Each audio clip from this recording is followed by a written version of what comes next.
Hello guys, দেখো যখন হঠাৎ করে আমার দিদি কাজ করে করে চিকেন খেতে ইচ্ছা করে তখন আমরা যা করি।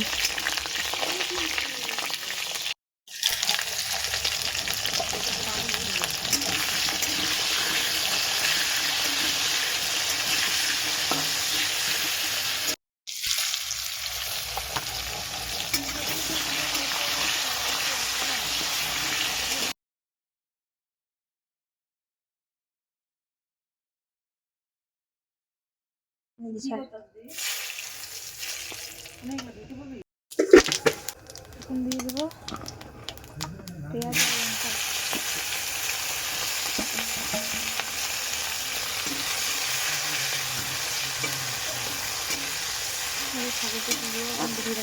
পেঁয়াজ, লঙ্কা, আদা আর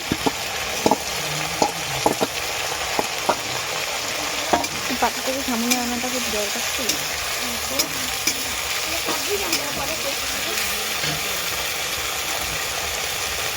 অ্যাকচুয়ালি আমি চামচ ব্যবহার করি না, আমার মনে হয় যে হাতের টেস্ট হাত দিয়ে দিলেই একটু বেশি টেস্টি হয় আর কি, তাই আমি হাত দিয়েই দিই। মানে এতটুকু মাপ জানা আছে আমার আর কি।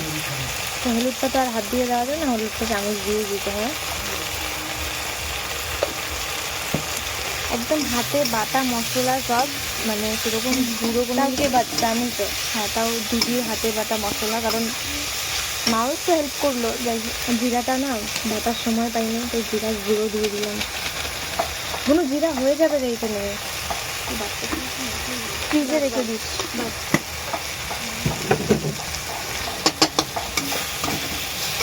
মশলাটা আগে ভেজে নিচ্ছি, কারণ ওই চিকেনের জল বেরোয় তো প্রচুর, আমার ওটা একদম ভালো লাগে না, তাই মশলাটা ভেজেই নেই।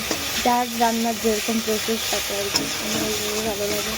গাছে গোটা গোটা রসুন হয়েছে, তো কিনতে তো হয় না, না তো গাছেরই রসুন, তাই আমার মা পুরো আনলিমিটেড রসুন দিয়ে দিয়েছে। মনে হচ্ছে এই আলুর দম হয় না, আলুর দমের জায়গায় রসুনের দম হয়ে যাবে। 5 জনের 10টা রসুন।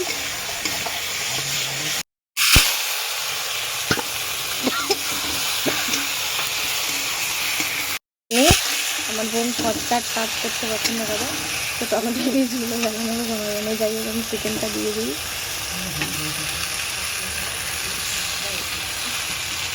আমার মা বলছে কতবার লঙ্কা দিয়েছি, পুরো নাকি ঝাঁজ বেরিয়ে গেছে।